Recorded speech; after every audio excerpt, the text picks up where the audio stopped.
Ay, Rosendo, porque a mí un tema que siempre, en estos tiempos que estamos viviendo, vos recién hablabas de una campaña de 45 días, una campaña de 6 meses.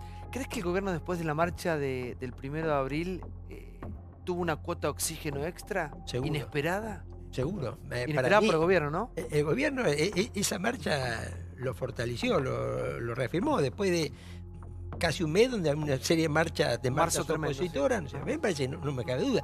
Yo te diría que sin la marcha del 1 de abril, probablemente los efectos políticos del paro del 6 de abril hubieran sido diferentes. Es decir, me parece que eso al gobierno lo tonificó, ¿no es cierto? Le permitió retomar la iniciativa política. Ahora, ¿qué es retomar la iniciativa política? O qué, mi opinión, retomar la iniciativa política, ¿no es cierto? Yo creo que es un momento donde el gobierno tiene una oportunidad, ¿no es cierto? Tiene una oportunidad de, ¿viste?, retomar más una senda del arte del acuerdo, ¿no es cierto? Porque la polarización va a complicar la gestión del gobierno, que es lo que el gobierno le interesa. Y crea una tensión política en la cual el debate que a vos te interesa, la educación a largo plazo, se hace imposible de sostener. Pero Rosendo, vos fíjate, Sí, perdón. Sí, adelante. El primer discurso que da Macri después de la marcha del 1A que vos le citabas recién a Rosendo es basta de mafias. Basta de mafias en el sindicalismo, basta de mafias en la política, basta de mafias en las empresas. Digamos, hay que marcar esta batalla, si querés, con el gremio docente en una batalla más amplia que está dando el gobierno con un sector muy importante del sindicalismo en general. Lo que cuentan muchos diarios del fin de semana, y yo pude chequear el día de hoy, es que el gobierno va a empezar a pelear directamente con algunas caras bien simbólicas del sindicalismo. Una es Omar Viviani, con la paparruchada que dijo el otro día de que hay que dar vuelta a los taxis de los carneros. Después la cúpula de la UOM. Recordemos que Antonio Caló y el Barba Gutiérrez están imputados por lavado de dinero, una causa muy complicada. Roberto Baradel, permanentemente citado por el gobierno, el jefe de SUTEBA. Y un señor menos conocido que es Héctor Ponce, del Sindicato de Trabajadores de la Lechería, por el tema Sancor. Yo pensaba, ya que está acá Casela, el único que se metió a fondo con lo que se llama la burocracia sindical fue la ley Mucci, acá citada muchas veces por Campolongo, Voto. allá por el año 1983, exactamente, que el proyecto decía limitación a la reelección indefinida de los líderes y representación de las minorías cuando tuvieron un 25% de los votos. Se aprobó en diputados, se cayó en la Cámara de Senadores, luego vinieron los 13 paros que acá sufrió el gobierno de Alfonsín. Entonces, digamos, entendamos que esto es en un contexto donde la pelea del gobierno va a ser con muchos gremios. Por eso digo que volviendo a Rosendo, esta idea de bajar la polarización, yo no la veo. Bueno, yo coincido con vos y esta es la foto de hoy. Ahora, este no es un gobierno, a mí me parece que hay una diferencia. El gobierno de Alfonsín tenía un programa claro y explícito de transformar la estructura sindical. No ha sido el caso de Macri. Macri no ha tenido un programa explícito en esto y ha tenido 8 años de gestión como jefe de gobierno porteño con una relación, yo diría, bastante buena. por teléfono. Con los sindicatos. Es más, lleva un dirigente sindical importante, un gremio muy importante, y su comitiva a Holanda ahora, digamos, hace 15 España días. también. ¿No es cierto? O sea, está experimentando eso y vemos, el resultado no se ve, pero él está tratando de aplicar esos modelos europeos de cohesión social donde participan las patronales, los empresarios. Ni tampoco veo... los sindicatos. Te termino con este punto. Es la foto de hoy. Yo lo que no estoy convencido es que esta es la película que vamos a ver en forma sostenida los próximos 6 meses y medio. Pero primero disculpas a Brancatelli, quería reafirmar lo de Mex Urtiberea, por eso le pido disculpas si lo interrumpí. Yo tomo algunas cosas que escuché acá, sobre dos quisiera reafirmar. Primero, no hay proyecto educativo. No hay proyecto educativo. No hay proyecto de país. Aparte, eso es el segundo punto. El proyecto educativo no es el plan maestro. 120 buenas voluntades de que vamos a hacer... Eso no es, eso es cháchara, diría un antiguo senador. Y la otra cuestión es que en realidad no hay proyecto educativo porque desde que se desmembró, digamos, y se federalizó la educación, nunca se recuperó con eficacia una concepción central y una ejecución federalizada. Y por último, Santiago, si me permitís, ojo que acá se escucha mucho, la escuela no es el receptáculo ni es una cosa aislada del contexto de Así país. es. Entonces no le exijamos a la escuela lo que la escuela no puede dar porque son otros problemas No, pero políticos y sociales. pero No, para un no. minuto, un minuto. Pero Si yo vos le exijo tenés a la que dar de escuela- comer en el colegio todo el día, no estás cumpliendo la Quiero que función. los chicos estudien. Aprendan. No, bueno, Carlos. eso está Todo sin se discusión, da de eso es sin comer. discusión. Hay muy buenas escuelas No públicas. importa. Y bueno, pensé que... No comen. Sí, para... No, Visita el buscamos país, una querida, excusa, no los chicos comen. tienen que estar en el aula, escuela, por favor, bueno. sí. Y el gobierno tiene que solucionar esto urgente. Sí. Ya. Porque Perdón. vos tuviste tus días de clase. Los chicos que le están poniendo no lo recuperan nunca Yo más. mañana no voy a dar Sí. clase, pero yo te aseguro que esta cohorte va a tener exactamente los mismos contenidos que todas las anteriores durante Pero 29 Pero no es años. verdad. ¿Por qué no dan clase mañana? Mañana no damos clase porque los recupero porque ¿Cuándo lo recupera? los he recuperado en otros Quiero- cuatrimestres cuando lo por asesinaron a favor. Fuense Alba. Recupera. Miles de veces. Por favor, sí, Marta. Una aclaración, porque Oh. hay cosas que no se difunden o que no se conocen lo suficiente. La represión con los docentes no fue solo la que ocurrió en la capital federal el día de ayer. En la provincia de Misiones, la semana pasada hubo una represión mucho peor con el conjunto de los trabajadores de la educación. O sea, ya no es solamente en un solo lugar o aislado. Acá están ocurriendo cosas muy fuertes. Vea, si nosotros empleáramos en la escuela los métodos que emplea el gobierno, no hubiera existido la educación pública en la República Argentina. Nosotros tenemos 7 millones de pibes adentro de la escuela. ¿Ustedes creen que nosotros no tenemos conflicto dentro de la escuela? Ah. Que no tenemos chicos que no quieren estudiar, que se agreden, que se roban las zapatillas, Cada que vez, se lastiman, que exacto. beben, que vienen alcoholizados, que vienen drogados a la escuela. ¿Y cómo logramos nosotros establecer el consenso dentro de la escuela?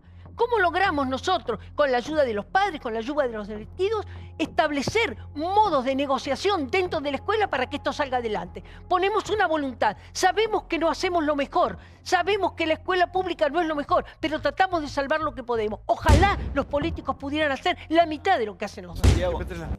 este gobierno, el gobierno de Mauricio Macri, aumentó en un 73% el salario mínimo docente. Del 2015 a 2016, un 73% de aumento. Ahora, lo que me gustaría saber a mí, y pregunto a todos, ¿cuántos de nosotros estamos de acuerdo en que hay que evaluar el aprendizaje de los alumnos y evaluar la capacitación docente? Hay otras cosas más No, importantes. no, pero No. ¿estamos de acuerdo? o Estoy de estamos acuerdo y en hay que contra? evaluarlos.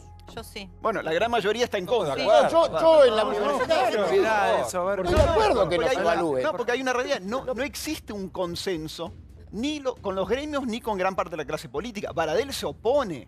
Los gremios se opusieron a la evaluación docente que dejó los resultados que ahora conocemos.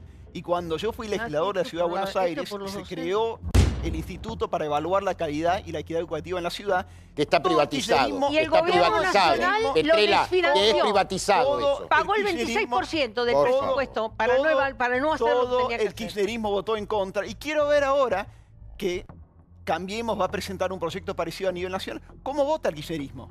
¿Cómo votan otros partidos políticos? Porque el punto de partida para que haya un proyecto nacional educativo, el punto de partida para cambiar la educación es empezar sabiendo dónde estás parado y que los Hace 20 docentes años estén que de sabemos dónde acuerdo estamos parados. en que tienen Sí. que capacitarse como ocurre en cualquier otro país del mundo. Rosendo, ¿te imaginabas que íbamos a estar viviendo esto los argentinos a esta altura de los tiempos? Mira, ¿Sí? yo creo que la imaginación no tiene límite. Basta mirar Estados Unidos y te das cuenta que Sí, cualquier es imaginación. Esa fue Es la cierto. sorpresa. ¿Viste lo Eso que supera la ficción. Bueno, sí, entonces, la ciencia ficción. Eso supera la ciencia y ficción. vos mirás la historia argentina y bueno, y decir que algo es imposible me parece que no. De cualquier manera, yo creo que uno tiene que hacer un rescate positivo de esta situación que estamos viviendo. Se instaló el tema de la escuela pública, ¿no es cierto? Y este me parece que es el tema importante. Sobre lo que tenemos que reflexionar, llegar a consensos, que es el punto. Pues yo digo, en este clima de polarización es imposible que podamos avanzar.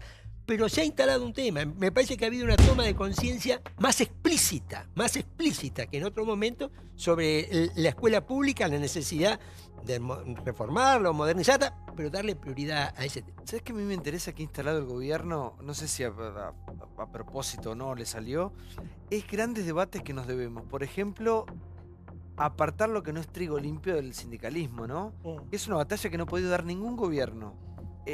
¿Crees que fue adrede esto de empezar a Grupos discutir el económicos son sindicalismo? trigo Desde hace- limpio. ¿Cómo, Marta?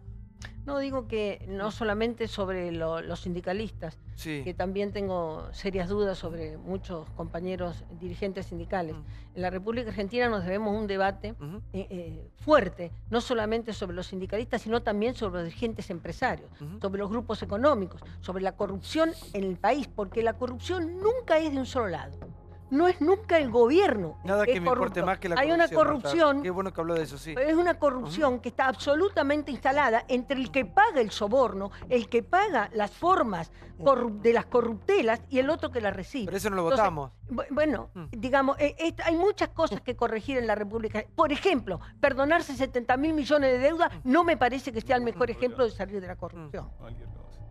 Pero eso no pasó, A ver, Marta. a ver, porque si no un damos minuto, información. un minuto estaba Damos conociendo. Un información minuto que no estaba pasa. conociendo. ¿Qué no pasó? Chicos, nunca abrí el juego, por favor. Sí, que quiero cerrar conociendo, ya se tiene que ir. Volví a esto, ¿no? A enfrentar grandes debates. ¿Crees que fue adrede esto de poner arriba de la mesa y discutir el sindicalismo? Si vos me decís mi opinión, no, personal, no, creo no que fue más de táctica política que de estrategia. En corto política, plazo. ¿no es cierto? Creo que fue más de táctica política. Es decir, no me parece que esto no estuvo en el programa de gobierno, no estuvo en la campaña electoral, ¿no es cierto? Ni tampoco Márquez en su trayectoria política ha estado confrontando demasiado. Pero es una buena No, discusión. no quiero Portal, ser, ¿no? pero vos fíjate, en un campo como el fútbol, lo que vemos es un acuerdo en este momento con un sindicalista importante. Y para mí no esto necesariamente está mal. Creo que estamos más en una táctica política. No estoy. Por eso yo diferencio, me parece, Macri frente a los sindicatos y Alfonsín frente a los sindicatos. Claro. Claro. Me parece que Alfonsín tenía un modelo que después, Así bueno, le fue, no, ¿no? no funcionó y después tuvo que funcionar. Pero me parece que acá yo personalmente lo veo más como una táctica política que como una estrategia política a largo plazo. ¿Y el poder real, por momentos, en este país, no lo tiene el sindicalismo? Tiene una parte del poder real. Claro. Tiene una parte del poder real, ¿no es cierto? Y que el sindicalismo necesita reformarse, grupos no económicos. cabe duda. Pero tampoco se trata de una condena general al sindicalismo o a la función sindical. No, aparte no es todo lo mismo, obviamente. sí. ¿Qué es lo que digo? Además, bien, es una función Sí. muy importante en la sociedad.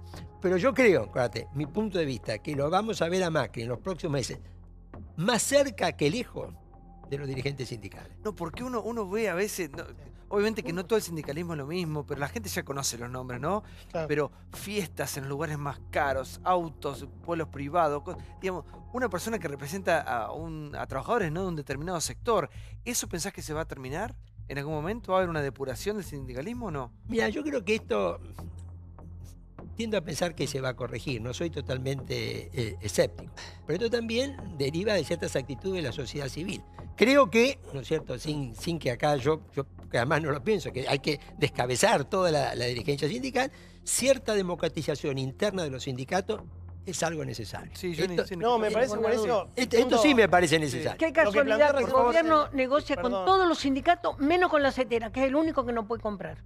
No, perdón, recién planteaba Rosendo algo interesante que es hasta dónde hay una voluntad real de combatir a las mafias sindicales y han Para nada. pactado con Moyano y con Tapia en la situación del fútbol argentino. Dos sindicalistas muy cuestionados con muchas causas. Estamos hablando de un hombre del Oliveri. CIAMSE y estamos hablando nada menos que Hugo Moyano. Pero igual digo, si le salió como táctica o estrategia, estimado Rosendo, como sea, bienvenida a la discusión. Yo creo que es una discusión que hay que dar en la Argentina. Por supuesto que el gobierno no es inocente, no es ingenuo y lo hace en este contexto de paro ¿A general. todo esto y qué de le paro. pasó a Suárez?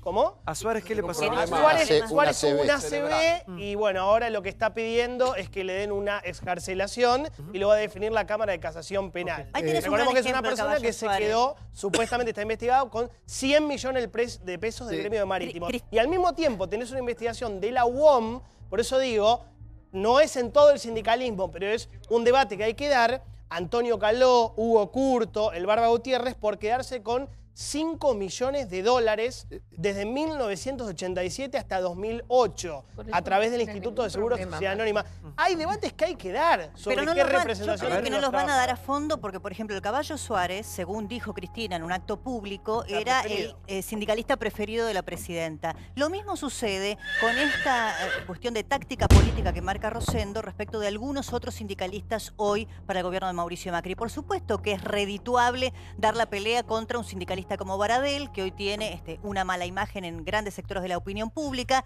en el caso de Vidal Baradel, o otro sindicalista como Omar Viviani, en el caso del enfrentamiento con el Mauricio Macri. Pero el gobierno ha dicho y ha ratificado en declaraciones que hizo el propio presidente Macri en una cadena extranjera la semana pasada, y recién acaba de hablar Santilli, dijo lo mismo, que necesitan un triunfo en las elecciones de medio término para tener continuidad de su gobierno. De modo que están supeditando, lo que decía recién Casella, la estrategia política o la iniciativa política y la gestión a la estrategia electoral. No se ve que vayan a hacer otra cosa, ¿no? Van a negociar y van a facturar. Señora. Sí, estoy totalmente de acuerdo con lo que decís. Yo lo que señalo es que Macri más de una vez ha mostrado cierta flexibilidad frente a las situaciones políticas. Y me parece que es un plazo demasiado largo, 6 meses y medio, para que el país siga en este grado de tensión. Gracias, Rosendo. Gracias. ¿Cómo lo pasó bien? Muy bien. Gracias por venir. Vamos a la Cámara Intratable. Estuvimos ahí en el brazo docente. Esto pasó, mirá.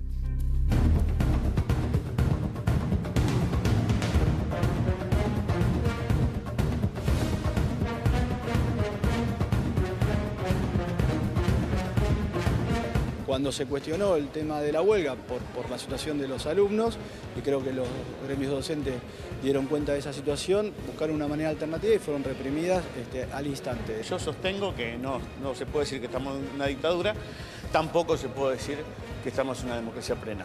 Cuando la palabra no alcanza, cuando no hay argumentos en los razonamientos, lo que queda es la fuerza. El objetivo del gobierno es seguir aplicando el ajuste con represión, y bueno, en este caso a los docentes. El abrazo al Congreso y del Congreso a los docentes de hoy va a ser expresión de ese repudio.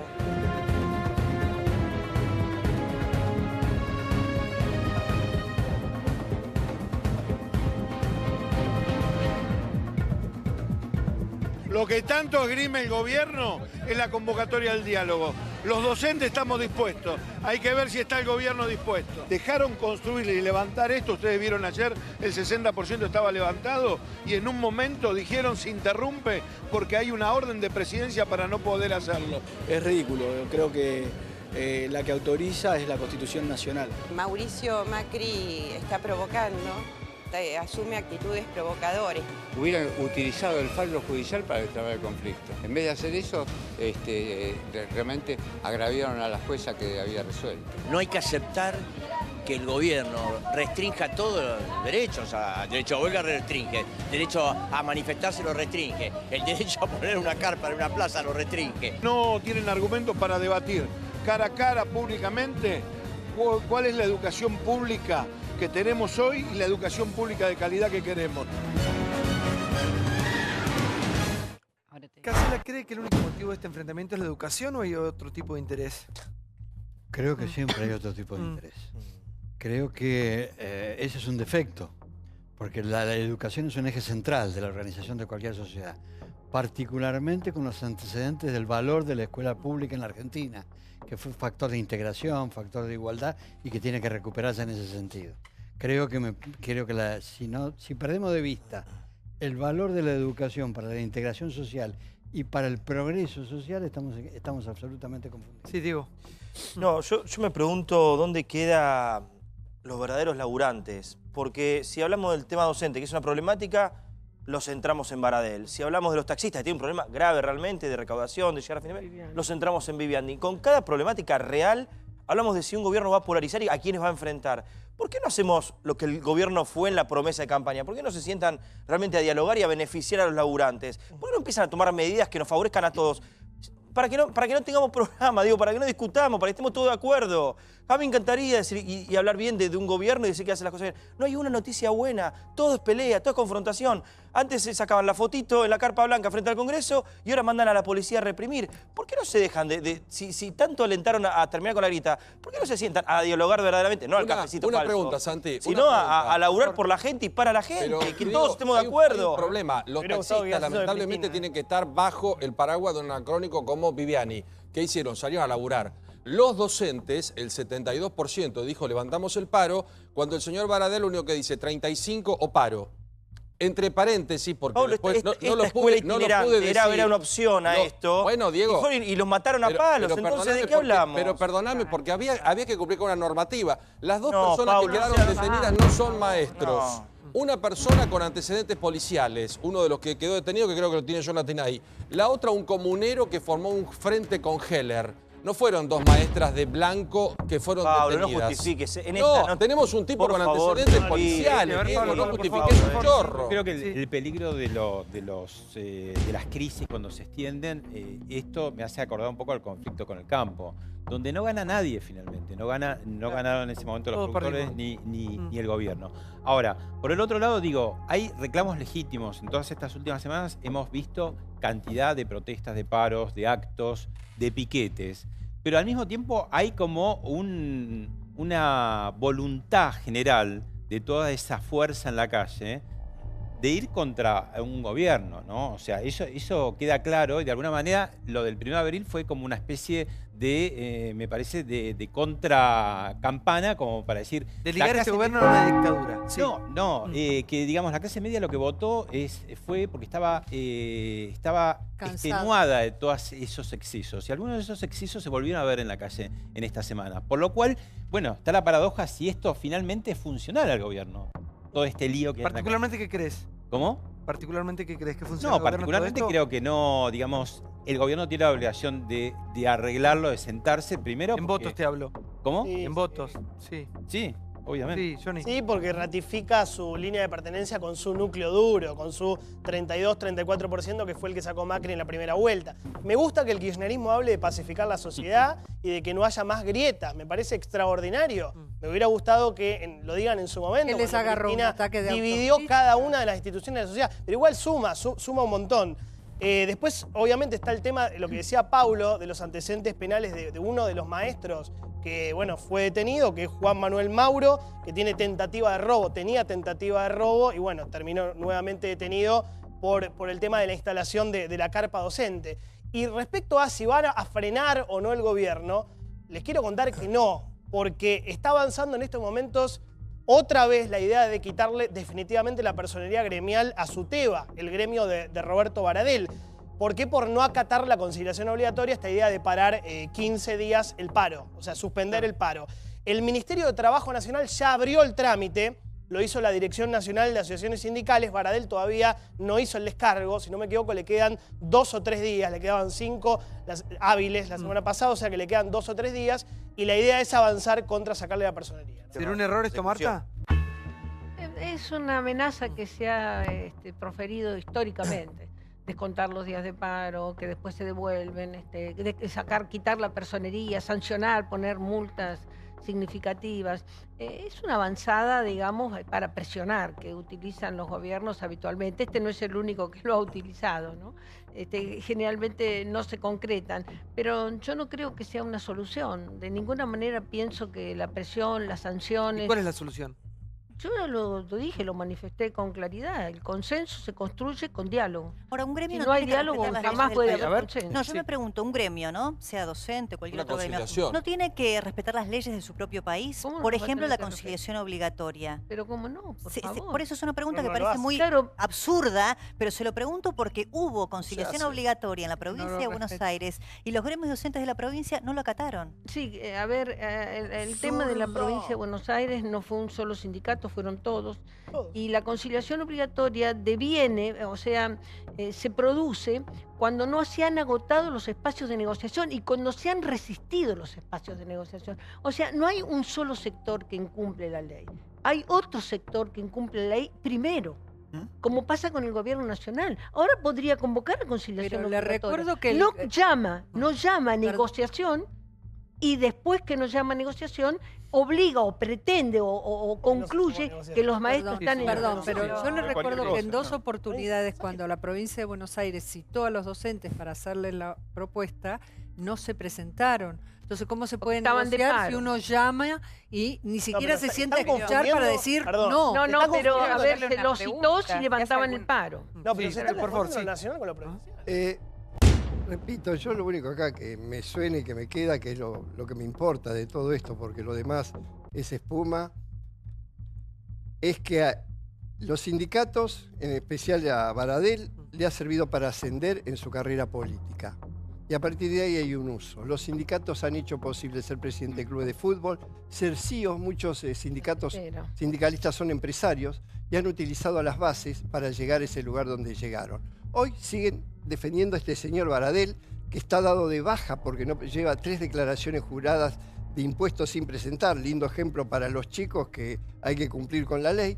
Y él quiere llegar a un punto donde va a perder todo. Este es el vamos por todo de Baradel y va a perder hasta las internas. Pero Macri también tiene amigos, a ver, tiene sindicalistas enemigos, como vos citaste, Baradel, Viviani, etcétera, pero también tiene sindicalistas amigos. Es un poco lo que pasaba con el kirchnerismo cuando decía que Caballo Suárez es mi sindicalista preferido. Lo llevó a Gerardo Martínez al Salón Blanco de la Casa Rosada. No los hace mejor a esos sindicalistas que sean amigos de Macri. Yo no estoy me refiero a la decisión política del gobierno de ir realmente contra las mafias sindicales. No se ve la decisión política sea de ir a fondo, sino que parece una decisión política módica. ¿Siciliani?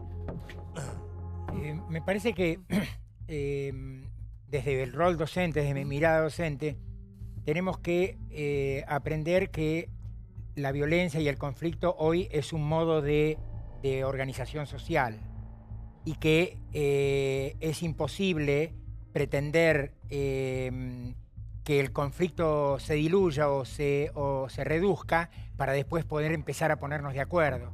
Justamente uno de los aprendizajes que hay que hacer en sociedad es avanzar en poder llegar a acuerdos aún en medio de crisis y de conflictos. Eso es lo que hemos aprendido los docentes en estos últimos años. Hemos aprendido a convivir en comunidades muy conflictivas y llevar adelante nuestra gestión, nuestro trabajo, ponernos de acuerdo con los otros, con los chicos, con los padres, con la comunidad, aún en situaciones de fuerte conflicto, y llevar adelante nuestra tarea. Es decir, esa experiencia docente, esa experiencia pedagógica concreta, es un desafío para el hoy. El desafío de tan sencillo como que tenemos que descubrir como docentes qué vamos a hacer con los celulares de nuestros alumnos en el aula, sin negarlos y sin rechazarlos, porque justamente hay que aprender a integrarlos. Me contaba la vez pasada un periodista que cuando estaba en la escuela había un profesor que llevaba el Winco y les hacía escuchar. El tipo era un avanzado, llevaba un Winco a la escuela y era hasta rebeldía hacerlo. Es decir, lo que hemos aprendido los docentes, que es justamente a negociar, a resolver, a confrontar, a enseñar a discrepar y en esa discrepancia construir consensos, es lo que me parece que tiene que aprender la sociedad de nosotros. Después tengo mis críticas contra los sindicalistas, tengo mi crítica contra el poder, contra aquel que elige estar en el poder y perpetuarse en el poder. Tengo mis críticas contra la reelección indefinida de cualquier gobierno. Creo que es una de las dificultades más serias para que no se ¿Qué tiene el poder Siciliani que ninguno lo quiere dejar después? ¿Qué tiene el poder?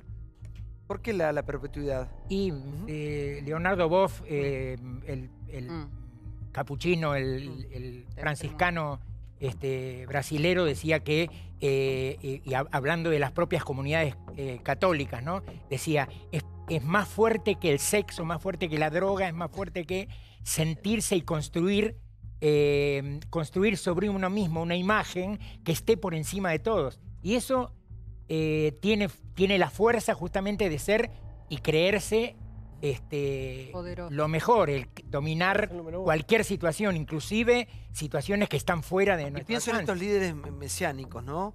Por ejemplo, lo que está pasando en este momento en Venezuela, con Maduro. ¿Cuál es su análisis? No soy, digamos, especialista en el tema, no estaría en este programa, estaría trabajando en el CONICET lleno con falta de tiempo, digamos. Pero yo descreo de cualquier liderazgo que se perpetúa. No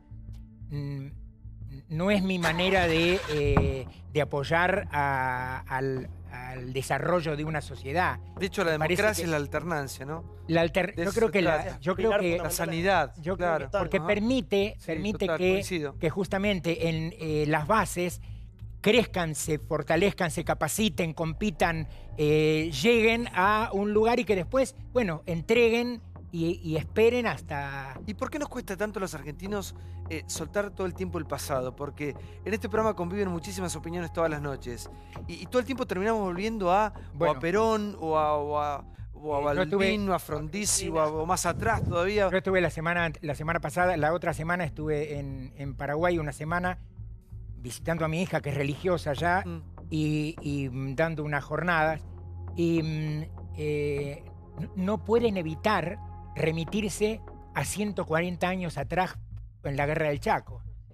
Cada cosa que hablan de los héroes del Chaco, era el partido de la selección paraguaya que jugaba para clasificarse para el Mundial, y en la televisión salía por los héroes del Chaco, es decir, una historia que marcó a fuego a un pueblo, que destruyó a un pueblo, y que es imposible que salga de la cotidianidad, que no se considere dentro de la subjetividad de las personas, digamos. A mí me parece que la historia de nuestro país es sumamente rica justamente también por eso. El peronismo, con todas las críticas que puede recibir de cualquier lado, instaló en la subjetividad de un sector de la población una manera de vivir, una estructura, una esperanza de vida que no habían recibido hasta ese momento, y por lo tanto eso se transmite de generación en generación, es decir, no es sencillo. Y quienes perdieron ante ese avance de lo popular también bien que pierden y que no tienen lo que tenían antes, lo que dominaban, lo que manejaban. Estoy pensando en voz alta, digamos, no es que yo sea especialista en el tema, pero me parece que frente a esa diversidad, heterogeneidad de las relaciones y de las personas en el mundo de hoy, es necesario reafirmar y reforzar la idea de que el otro tiene una idea para darnos, y que este diálogo no es un intercambio de ideas, tiene que ser un intercambio de regalos. Es decir, preparar para el otro nuestras ideas para que el otro trate de recibirlas lo mejor posible. ¿Qué tenemos a Casella? ¿Qué tiene poder Casella que nadie lo quiere dejar después? Y hay una cuestión de vanidad. Hay una cuestión de vanidad. En la Argentina moderna, en muchos casos, hay una cuestión de negocios. Y por lo tanto, el poder atrae porque enaltece a la persona que lo posee y pues facilita determinadas cosas que hacen a lo material. Por supuesto, hay gente que busca el poder por una vocación de cambio, por una vocación de transformación.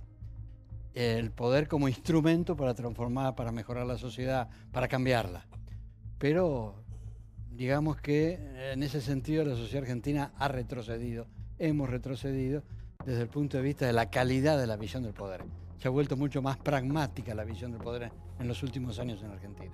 Me gusta tu pregunta, ¿qué tiene el poder que nadie lo puede largar o que algunos no lo pueden largar? Me sumo a lo que dice Casella de la vanidad, de algunos que creen que se puede pisotear al que está abajo, la impunidad. Fundamental que llegar a una situación de poder para sentir que no le va a pasar nunca nada, que puede hacer lo que quiera, total no va a tener castigo.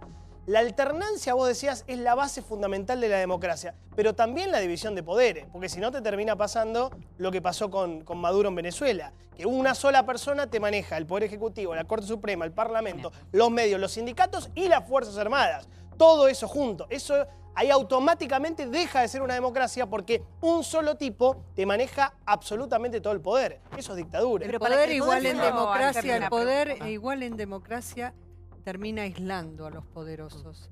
Yo lo veo en la Casa Rosada. Se van aislando, van perdiendo contacto, van retroalimentándose. Círculo sáulico. Claro, y el poder fascina, ¿sabes lo que es? Que tengas un auto, que te abren con la seguridad, eso es la secretaria, la gente que empiezan a aparecer los solfa, aparecen por todos lados como hongos, ¿viste? Y aparece un montón, usted ministro, lo mejor que hay, usted, ¿sabes cómo les gusta? Pero yo creo que en Argentina sobre todo es un modo de enriquecimiento personal, Porque lamentablemente. Porque dijo Juan Manuel es la clave. Porque aquí, lamentablemente, a diferencia de estos hechos que en otros países pueden ser simplemente propio de la vanidad de tener poder, la acumulación de poder es igual a la acumulación de dinero. Y el enriquecimiento personal ha sido lo que caracterizó la perpetuidad tanto de los dirigentes políticos como de los dirigentes sindicales. Ahora, ¿cómo puede ser que en un país la perpetuidad en el poder te dé impunidad solo si no funcionan los organismos de control? Es lo que ha pasado en la Argentina. Para que quiero despedir, gracias a los invitados. Gracias, Marta. Muchas gracias, Ceciliani. Gracias por venir. Gracias a vos. Saludos para la familia. ¿Me deja el libro? Maleducados. Ahí está. Un fracaso de la buena educación. Infacu, así, mirá vos. Bueno, se suma al debate. Gracias, Casela, por venir con nosotros. Muchas gracias, Petrel. ¿Algo para cerrar? Gracias por la invitación. Listo, muchas gracias. Ahora, se suma... ¿Cómo le va, ministro? ¿Bien? Muy bien. Gracias por estar con nosotros. La verdad que hay un país que está en shock. De hecho, una noticia que sale en todas partes del mundo, ¿no? Lo que pasó con esta chica, Micaela, esta inocente, esta niña, esta mujer, esta persona que tiene una vida por delante. Y nuevamente un caso más, ¿no? Un caso que se suma a una lista muy larga. Pero queremos debatir no el punto psicológico, psiquiátrico de una persona que sale y mata, abusa, sino qué pasa con la justicia. La justicia. Vamos al informe, al próximo informe, que es otro caso de justicia garantista. Lo vemos.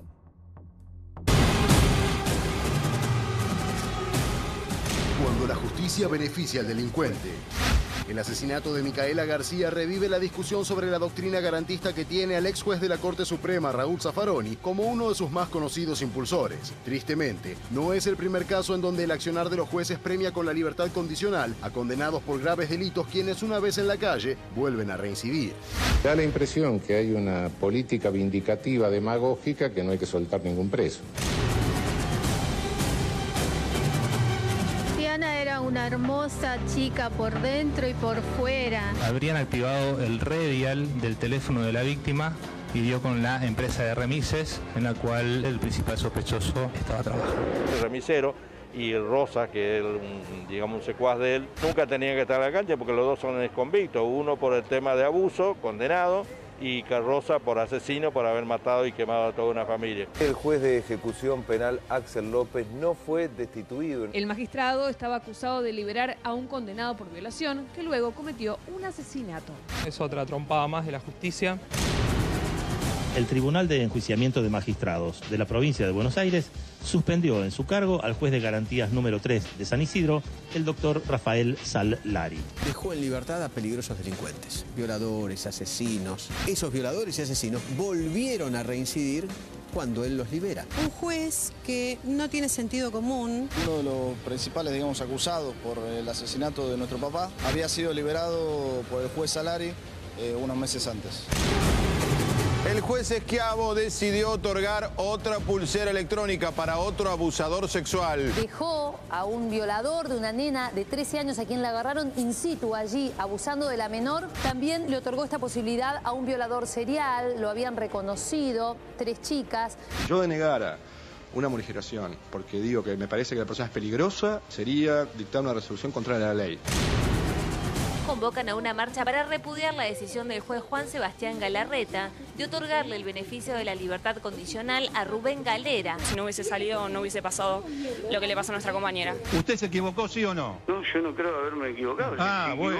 Yo invito a que Galarreta se lleve a hacer trabajos comunitarios a la casa con esos tipos. Los lleve de choferes para que lleve la nena al colegio. Hay una presión, el juez tiene temor de disponer una libertad. Suelta un tipo que libró un cheque sin previsión de fondos, llega a la casa, mata al vecino, mata a la mujer, bueno, y el juez porque lo soltó.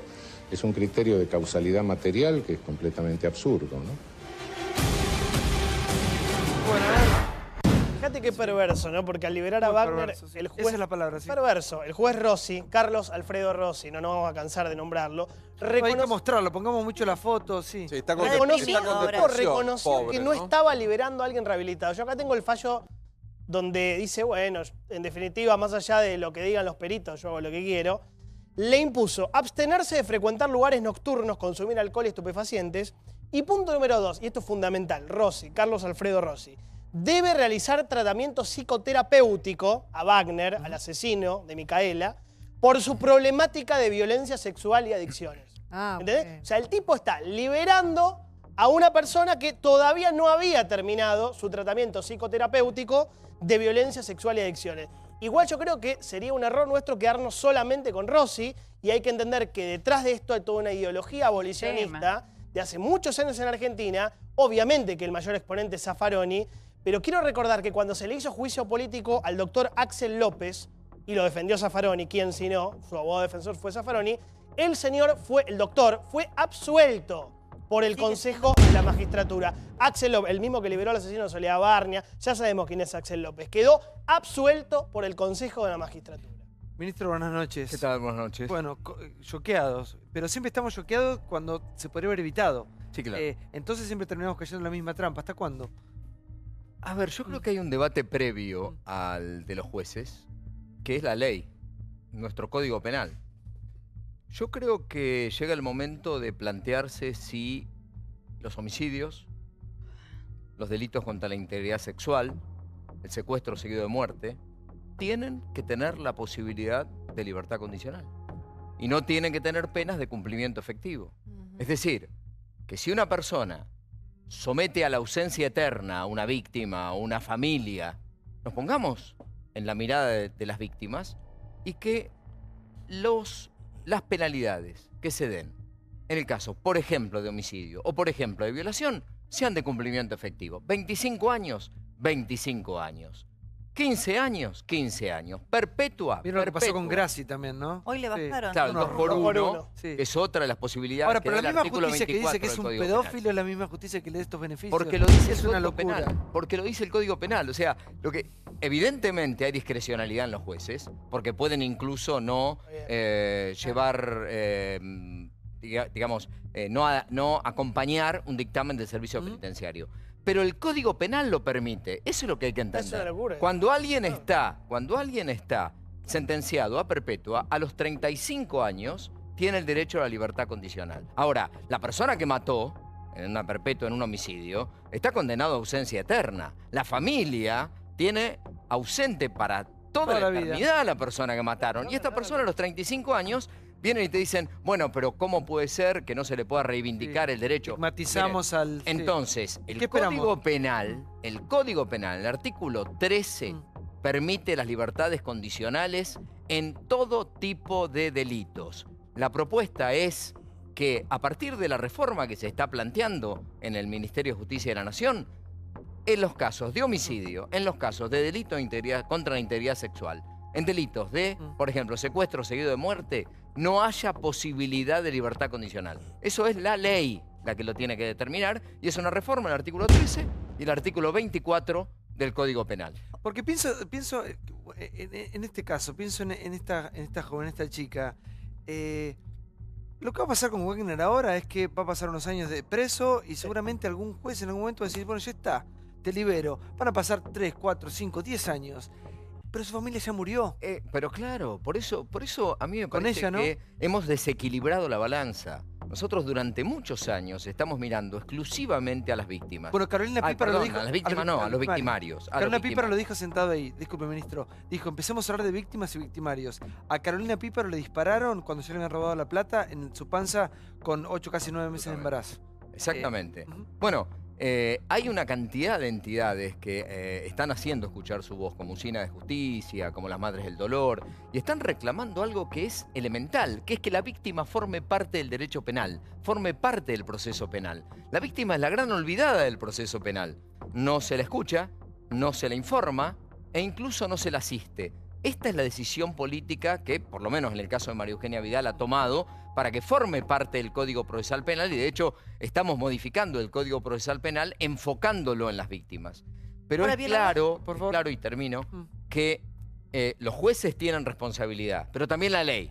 Por eso hay que llamar la atención de los legisladores, no solamente quedarnos en el Poder Judicial y decirles hay que modificar algunas leyes que permiten las discrecionalidades. Pon la foto de Rossi, por favor, porque yo quiero ver en qué se basa este hombre para liberarlo, ¿no? Sí, Natalia. No, bueno, se basó él, primero que es un juez con acción independiente, pero él toma un fallo de una manera controvertida. Otros jueces, lo que sí quiero demarcar, es que también son no víctimas, pero son parte de un sistema donde el sistema alimenta este tipo de cosas y los políticos también. En 2011, el caso Soledad Braña, hubo un debate en la Cámara de Diputados donde Binder en su momento, que trabajaba con Nilda Garré, hablaba de que no estereotipemos más a los violadores. Eso es grave. Natalia, no lo justifique, grave. le dieron 3 no informes un segundo, Paulo, psiquiátricos, médicos. No puede ser tan burro para tomar una determinación. Es una Rolando burrada. Barbano, el periodista Basta con estigmatizar. de Clarín, decía en una columna algo fantástico, que Rossi está aplicando la pena de muerte contra la chica que muere en realidad. Sí, Pablo, por favor. Sí, yo quería hacer una pregunta al ministro. ¿Por qué el país, pero particularmente la provincia de Buenos Aires, fluctúa según las épocas entre tener como una escuela de mano dura para solucionar el tema de la seguridad a una garantista, ¿no? De Arlanian a Rucauf y entre medio no puede resolver nada, es decir, no hay política de Estado en una palabra, ¿no? Eso es lo que ha pasado con la Argentina en general. O sea, no es solamente la provincia de Buenos Aires. Pero se nota más. Las políticas de seguridad, bueno, se nota no solamente por la cantidad de población, sino que es proporcional la cantidad de delitos a la cantidad de población, y en el sistema carcelario lo vemos. Ni la suma de todas las provincias tiene la cantidad de detenidos que tenemos nosotros en el sistema carcelario de la provincia de Buenos Aires. Tenemos 34.000 presos dentro de nuestro sistema. Sí, por supuesto que hay un fracaso consecutivo de diferentes políticas, porque nadie ha continuado ni en el sistema penitenciario ni en las políticas del Código Procesal Penal algo consecuente. Eso es absoluta verdad. Ahora, necesariamente tenemos que sentarnos, y por eso hay que involucrar a los legisladores y a todos aquellos que quieran en el futuro ser gobernadores de la provincia, a llevar adelante este debate. Es central, porque si no lo que va a pasar es que siempre vamos a fracasar en las políticas de seguridad. Pero perdón, y cada vez va a haber Gustavo, más delitos. Gustavo, te hago una consulta, porque hoy estamos todos conmovidos, pero esto va a pasar como pasó 1000 veces. Micaela no es la última y Wagner no es el último. Y Rossi no es el último. Entonces, ¿cómo lo corregimos y cómo lo modificamos? Y hace poco Massa salió a juntar firmas porque pretendían un código penal todavía más blando, donde la palabra reincidencia, por ejemplo, se borraba. Porque hoy estamos conmovidos. Pero dentro de una semana pasó. Si nosotros evitamos que haya libertad condicional en los homicidios, en los delitos contra la integridad sexual y en los secuestros seguidos de muerte, por ejemplo, ¿podemos debatir otro? No hay discrecionalidad de los jueces. Directamente hay 25 años y son 25 años. Se termina el debate. Y sí, por supuesto, perdón, y termino, libertades condicionales en, por ejemplo, delitos contra la propiedad. Y tratar de trabajar para que se reinserten, etcétera, donde no ha habido una grave violación o un homicidio. Perdón. ¿Hay posibilidades de que realmente la política vote esto para que finalmente se encauce un poquito? Bueno, está en debate una reforma del Código Penal. Del Código Penal, porque este es un código de fondo el que regula la libertad condicional. Este artículo 13 y 24 no depende de las provincias, depende del Congreso Nacional. Entonces, por eso hay que instar a los legisladores a que modifiquen el Código Penal en este aspecto, y entonces van a limitar la discrecionalidad. Ya no va a haber más posibilidad de que un juez, con acuerdo o sin acuerdo del servicio penitenciario, pueda decidir liberar a una persona, porque en estos delitos graves tiene que cumplir la pena que está determinada. Esa es la propuesta y me parece que es la mejor manera. Acá, ministro, la víctima es esta chica, es Micaela, y como decían recién, no va a ser no es ni la primera ni la última, ¿no? Pienso en todos nosotros, ¿no? En quién nos cuida, en qué justicia nos cuida también, nos representa. Porque por ahí mucha de la clase dirigente por ahí tiene la posibilidad de estar con o seguridad privada o autos blindados, pero la mayoría, el 99% de la población anda como puede y se gana la vida como puede. Y pensaba hoy en esos padres, ¿no? ¿Quién les da una respuesta a esos padres y a la cantidad? Por este programa pasan un montón de padres de víctimas. Y cuando uno le matan a un familiar, primero el Estado no te da ni un representante, ni un abogado. Vos tenés que armarte como puedas en pedazos y salir a buscar, a pedir ayuda como puedas. ¿No es muy justo? Absolutamente. Claro, por eso hay una cantidad de proyectos que están tratando de modificar esta situación. Por ejemplo, para dar el abogado de la víctima. Está a punto de implementarse el abogado de las víctimas, de forma tal de que pueda tener, al igual que el defensor oficial, un abogado que esté solventado por el Estado. Lo cual es absolutamente justo por el desinquilibrio que hay aquí. Por favor, tiene chicos, media sanción. por favor. ¿Pero no se votó en diputados? Estoy hablando. Se votó en diputados, tiene media sanción. No se votó todavía en el Senado. Ferrari, usted está hablando... Anguita, perdón. Usted está hablando de la reforma, pero hay cosas inexplicables de cómo funciona el sistema de ejecución penal. Yo le pongo el ejemplo precisamente de Rossi. Le dio a Wagner en julio del año pasado esta posibilidad. Es decir, pasaron 7 meses. Se supone que cuando uno va a un juicio, después vuelvo a la ejecución penal, cuando uno va a un juicio, tiene un fallo de primera instancia y puede apelar. La pregunta es la siguiente, con 2 violaciones probadas, con una tercera casi segura, el juez de ejecución penal, ¿no hay una instancia superior para que las víctimas, las organizaciones que defienden de 250 a 300 femicidios por año, se puedan presentar y decir, no, el señor Rossi es una bestia? Y en julio hizo esto y en agosto, en septiembre, esto se modifica y ese señor vuelva.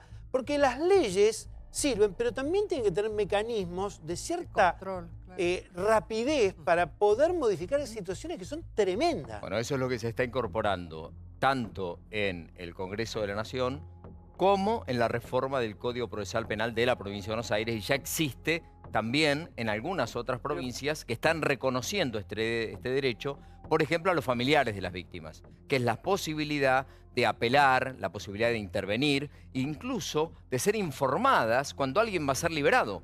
Hoy por hoy, si se decide una liberación, al agresor se lo puede cruzar por la calle. No lo saben. Y no tiene la menor idea de qué ha El juez de ocurrido. ejecución penal tiene una autoridad completa. No hay nadie que pueda recurrir su decisión de liberarlo. Es más, no tomó en cuenta los 3 consejos, no sé si eran todos peritos, uno era del servicio penitenciario. Porque no son vinculantes, a pesar de que en general... Y no hay ninguna instancia posterior a la decisión del juez Rossi. La decisión del juez, en tanto y en cuanto se den los marcos que establece el Código Penal de la Nación, es una decisión, como digo, discrecional. El que fiscal pudo haber incluso apelado, puede apeló. contradecir. Es supuesto individual. ¿Perdón? Es individual la decisión. Es una decisión de un juez de ejecución. No hay una Arbitraria, cámara a claro. la cual se pueda apelar. Y el defensor en general, el defensor de ejecución en general coincide, porque es una situación en la cual está avalando la posibilidad de... No hay una instancia de apelación al juez de ejecución. El fiscal pudo haber apelado, Pero no lo hizo en este caso. ¿Sabes qué le quiero Tengo preguntar, entendido que ministro? no. Igualmente, las leyes de ejecución dependen de cada provincia, ¿no? En este caso, la provincia de Entre Ríos. Quiero preguntarle, porque este asesino había estado preso creo que entre 5 y 6 años. ¿Qué pasa con una persona cuando está presa? ¿Qué pasa con el preso? ¿Qué pasa con la vida de un preso? ¿Cómo puede hacer un preso para no transformarse en algo peor dentro de las cárceles, sino que volver en un futuro a reinsertarse? Es un gran debate. A ver, ahora vamos a ir con eso porque Gran no, debate. no es la solución. Porque si no, lo que se es retroalimentar permanentemente. Totalmente. Ya seguimos con el ministro acá, estamos con ustedes. Pero un minuto, estaba comiendo una pastilla. A pesar que me traigo una muela. Es una pastilla de menta, no otra pastilla, señor. Las otras le da mucho la pastillita azul. Le di las celestes a él, pero no las tuyas. No, es de mentol esto. Empieza un combate acá. Esto de Peroche agarró, papá. Y de 3 agarró, aguante de mi corazón. Che, estaba leyendo unos comentarios que me dejaron en mi Instagram, Santi el Moro. Es cariñosa la gente, ¿no? Más allá que es un programa muy intenso, muy apasionado. Muy complicado a veces de hacer, intratables. Y había quedado pendiente, ministro, una pregunta, que es ¿qué pasa con los presos? ¿Qué pasa con una persona que va presa? A ver, yo creo en un Estado que cuando una persona está cometiendo delitos tenga que ser muy rígido para tratar de evitar que esos delitos se cometan, y cuando alguien es detenido, aplicar la ley con todo rigor. Ahora, en el momento que esta persona ya está bajo sujeción del Estado, absolutamente dentro de las cárceles, el Estado tiene que tener otro rol, que es el rol de reintegrarlo socialmente. Un gran debate. Las cárceles hace años que no están en la agenda de la Argentina. En general son lugares oscuros en los cuales mucha gente piensa que, bueno, es mejor que se pudran en la cárcel. Y la verdad es que la gente no se pudre en las cárceles, sale de las cárceles. Y es muy importante que salgan con un vínculo restablecido. ¿Por qué no pueden trabajar los presos? Sí que trabajan, por supuesto. Pero no Nosotros todos, en la provincia de todos Buenos Aires, trabajan. bueno, los procesados, por ejemplo, no pueden ser obligados a trabajar. Lo que está claro es que hay una decisión política, por ejemplo, en la provincia de Buenos Aires. Pensando en el recensor. Hoy estuvimos con la gobernadora María Eugenia Vidal recorriendo la cárcel de Junín, viendo comenzó el ciclo escolar en las cárceles.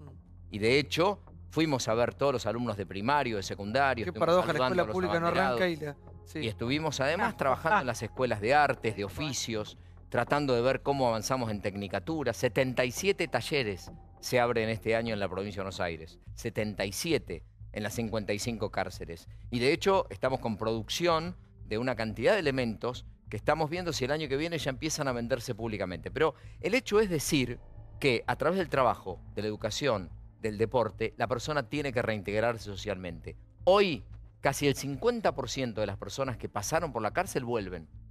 Es decir, que directamente una persona es, casi diría, capacitado en el delito cuando pasa por nuestras cárceles. Fracaso estrepitoso por parte del Estado. Entonces, un Estado que trate de detener es un Estado que cumple con su rol. Pero una vez que la persona está detenido, tiene que cumplir el rol de reinserción. ¿Cuánto va a pasar? ¿Cuánto va a costar en realidad? Es la pregunta con Wagner ahora en prisión. ¿Cuánto le cuesta al Estado? ¿Cuánto cuesta un preso? Un preso cuesta alrededor de 28.000 pesos por mes, por lo menos en la provincia de Buenos Aires. ¿Cuánto? Alrededor de 28.000 pesos. Y sí, mucha plata. Sí, ¿Cuántos porque presos esto hay? supone, por supuesto, no solamente el sostenimiento del establecimiento, sostiene también la cantidad de personas en el sistema penitenciario. En la provincia de Buenos Aires hay 34.000 presos. Hay 34.000 presos que además hay 1.400 con prisión domiciliaria y hay casi 3.000 en comisarías, lo cual es una problemática muy grave. Pero bueno, que es producto de casi 15 años que no se construyen cárceles grandes en la provincia de Buenos Aires. Igual nadie quiere meterse ahí tampoco, ¿no? ¿Perdón? Nadie quiere meterse ahí. Ningún gobierno se mete ahí. Bueno, hay que meterse. Hay que meterse en esta temática, porque si no, lo que estamos haciendo es reciclar personas que permanentemente Igual hay dos discusiones siguen acá en este delito. tema. Una es intentar, o de alguna manera, no permitir que los chicos lleguen a delinquir, o chicos, adultos, Las lo dos que sea. cosas. Claro, es la No. prevención. Bueno, las y otra dos cosa es cosas. después qué haces con una persona cuando está privada de su libertad, ¿no? Ocupémonos. Porque está A mí- presa. A mí me pasa, porque de hecho cada vez que presentamos actividades, me pasa en Facebook o con mis amigos que me dicen, ¿por qué te ocupás de los presos? Los presos tienen que pasarla mal, etcétera. Es un error gravísimo como sociedad. Tenemos que cambiar esa cabeza, pero es una cabeza Pues ese preso que hemos vuelve a la venido a sociedad hablar, después, pero claro. por supuesto, y vuelve peor, resentido, habiendo aprendido en la cárcel una cantidad de nuevas metodologías que no sabía, y sigue delinquiendo. Entonces recuperémoslo, porque si pensamos solo del gasto, sale carísimo. Gracias. No, Benito, por estar favor, con gracias nosotros, por invitarme. Gracias, Pablo. Bueno, ¿cómo la pasaron? Muy bien. Muy bien. Bueno, qué programón tuvimos hoy. Gracias a la gente de La Dorita por un catering espectacular que mandó.